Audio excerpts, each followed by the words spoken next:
Nous avons très récemment, avec une collègue du Japon, fait une étude sur est-ce que les IDE, les IDE, c'est-à-dire les investissements directs étrangers, est-ce que ces investissements directs étrangers étaient de nature à réduire la pauvreté ou pas? Parce que souvent, on étudie le lien entre IDE et croissance. Et nous, ce qu'on montre en fait dans ce travail, c'est que pas du tout. Il n'y a pas d'effet sur la réduction de la pauvreté. Parce que c'est tout à fait ce qui est dit dans le reportage, parce qu'il n'y a pas d'effet d'entraînement pour l'emploi local, parce qu'il n'y a pas d'effet d'entraînement pour les entreprises locales.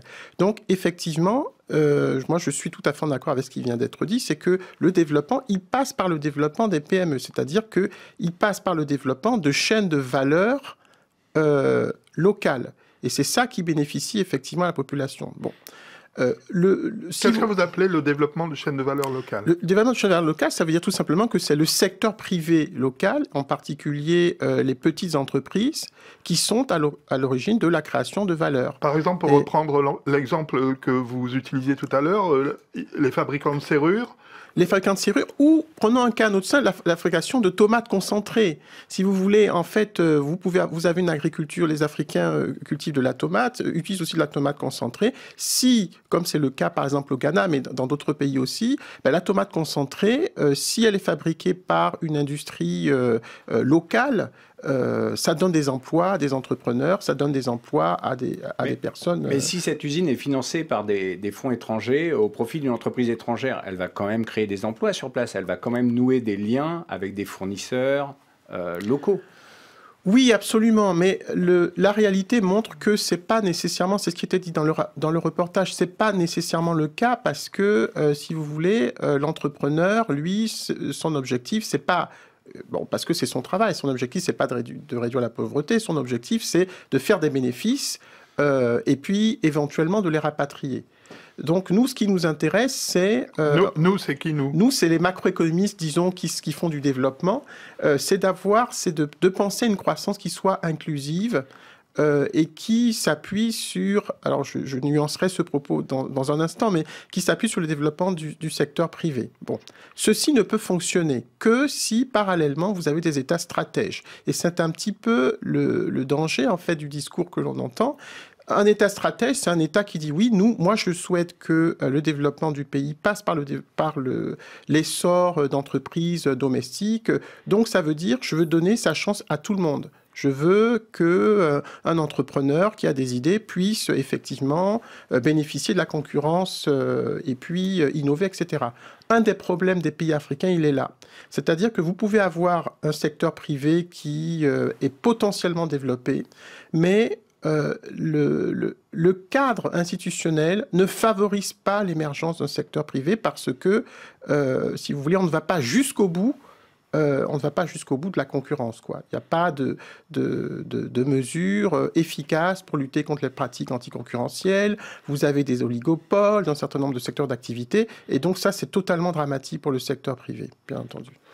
Une question de Julien Clémenceau, toujours sur ces affaires de pauvreté et de démographie. La démographie africaine... Elle fait beaucoup parler, elle fait réagir notamment le président Macron qui estime que c'est un frein à la réduction de la pauvreté. Et ce propos, il est partagé par un certain nombre de dirigeants africains, même s'il l'exprime pas toujours publiquement. Qu'est-ce que vous en pensez? Alors, sur cette question, vous savez que le propos d'Emmanuel Macron a aussi été mal pris d'un certain nombre de pays africains. C'est bon. En fait, le problème est le suivant, c'est que lorsque vous avez une croissance démographique très importante, la première question, c'est est-ce que il va y avoir un dividende démographique? Ça veut dire, est-ce que vous avez une population jeune, la proportion des 15-60 ans à peu près qui augmente, qui est une force de travail? Comment est-ce que ceci peut se traduire par une augmentation de la production? Ça, c'est le premier point.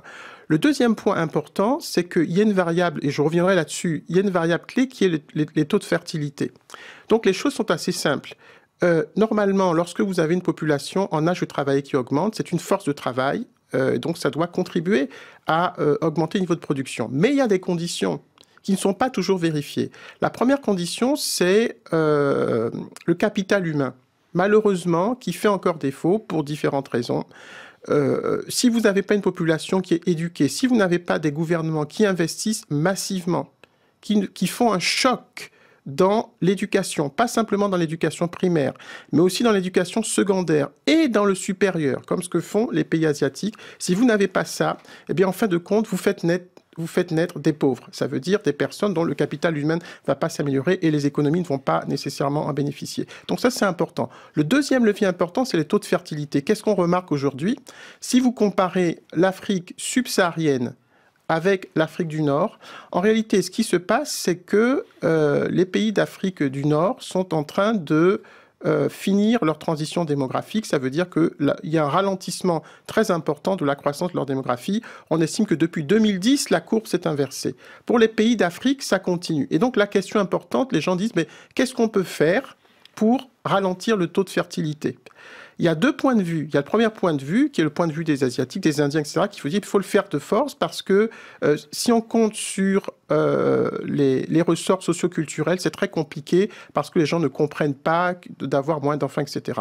Moi, c'est pas du tout mon point de vue. Ce que l'on remarque, et c'est quasiment une loi humaine, c'est que quand une mère, quand une femme est éduquée, ça veut dire qu'elle a des diplômes, quand elle participe au marché du travail, de façon instinctive, elle souhaite avoir moins d'enfants. Donc, si vous voulez régler ce problème de la démographie, il faut encourager. Ça passe par une politique du genre. C'est-à-dire que les politiques du genre dont on parle, c'est pas du tout idéologique. Ça passe par une politique du genre. Ça passe par le fait d'encourager le fait que les filles et les jeunes filles puissent aller à l'université, puissent bénéficier de l'éducation secondaire. Donc ça, c'est très important. Et ça passe aussi par le fait d'encourager l'accès des femmes au marché du travail.